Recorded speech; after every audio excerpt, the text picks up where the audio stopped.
So, hello and welcome to the Creating a Business Beyond This Reality Summit. My guest today is a phenomenal change agent, and she really helps people get clarity for their businesses. So, I'm so joyful to welcome Katarina Nilsson. And tell me, Katarina, where are you in the world? Hi, Erica. Thank you for having me.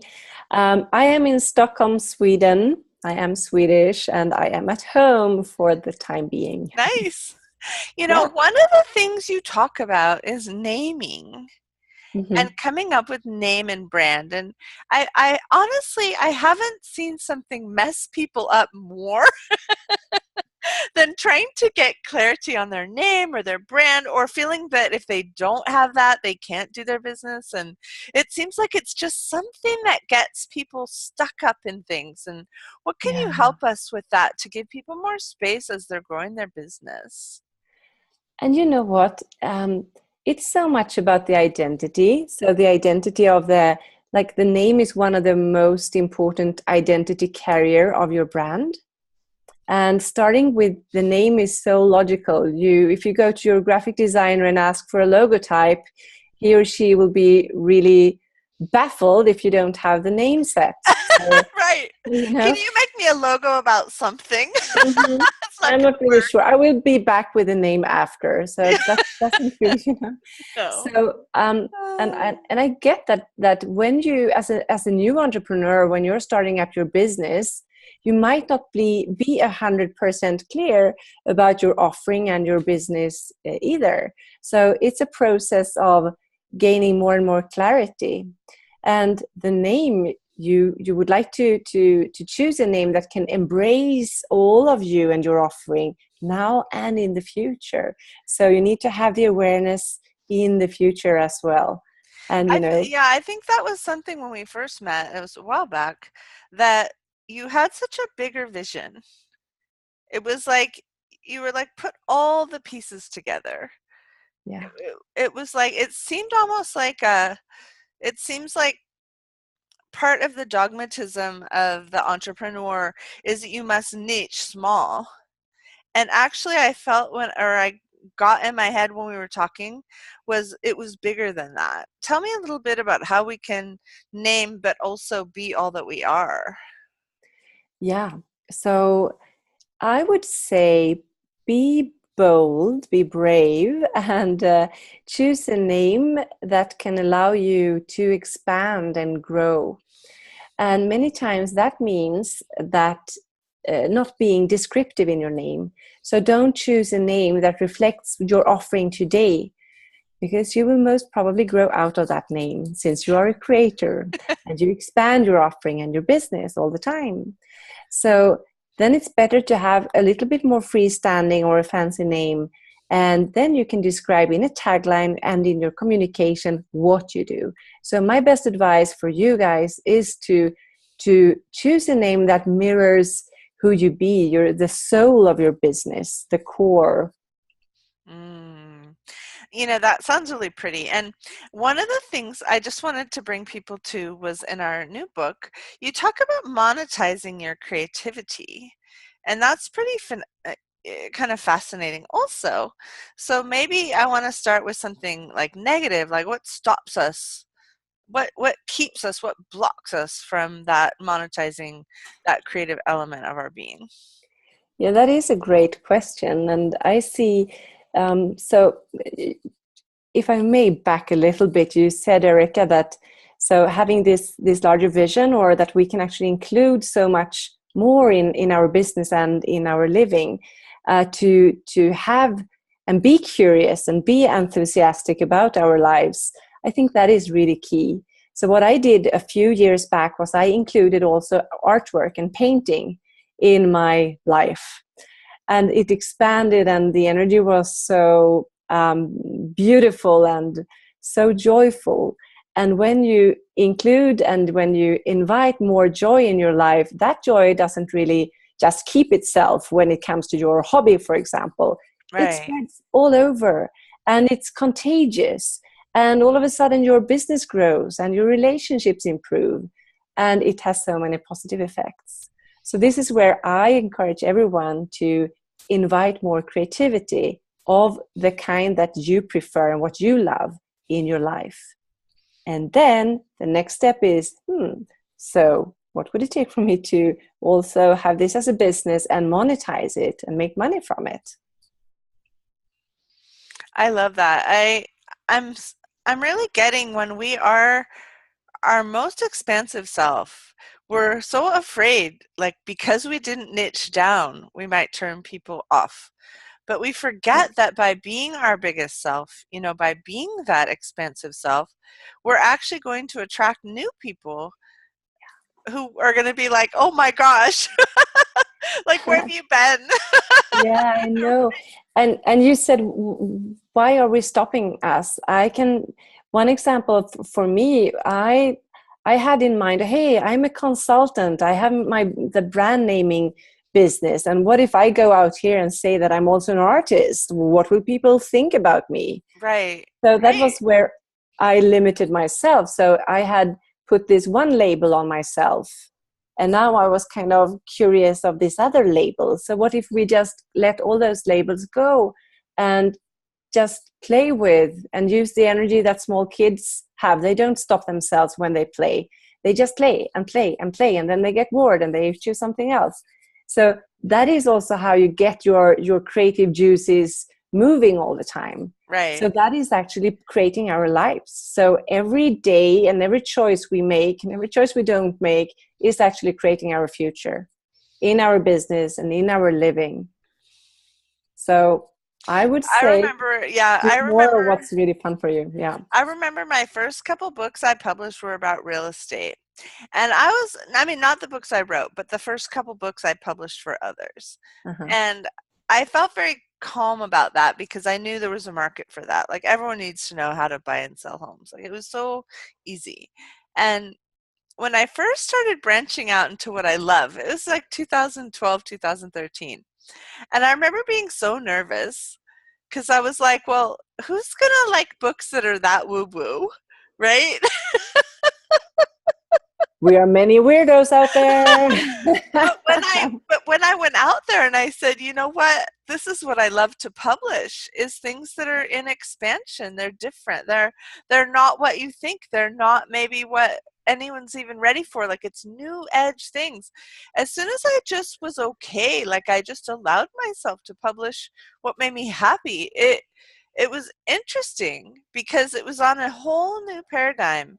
It was like this whole expansive whole place where um it ended up being better than I could have possibly imagined. But I And remember, possibly also with more yeah. ease. Oh, but I was so scared because I printed like 3 books on real estate first. Yeah. So were Very, you scared or were you excited? yeah, excited, right? Ooh. Yeah. Yeah. So how much more excitement can we have and go when we are courageous and brave and bold and go outside of our comfortable little box and see and peek out and really get the taste of what is on the other side, or a little bit further, and we kind of move all the time. That's so rewarding, and it is It really money is. wise as well, I would say. Yeah, I mean, as soon as I stopped worrying. Yeah, when we go into that, oh, now I have it, now I know I have my concept.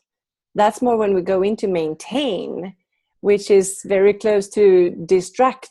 It's like you it's not it's not fun anymore, it's not inspiring. So possibly many more of us can need to be on the creative edge all the time to Yeah. look at what is there, what more can I expand into. And And as when I heard you say that, I actually saw, I could completely vision like you on the other side of the river, like holding out your hand to those who are seeking and yeah. saying, I've braved this and it's okay. Mm. I could almost see like that whole sort of, um, I don't know what you would call it, like it's like the pathway, like you're opening the new pathways for others. I love that. And you know what? When I had my first art exhibition, the name of it was The World Desires You. So I'm all about that. I know that we, all of us, we have so much more than we show to the world for all these different reasons. We don't dare to, we are afraid of, that what other people will say, the judgments of others. And we sometimes we also equal ourselves to our creations. And if someone doesn't approve of what I have created, they kind of diminish, and they reject me as a person, as a being, which is not true.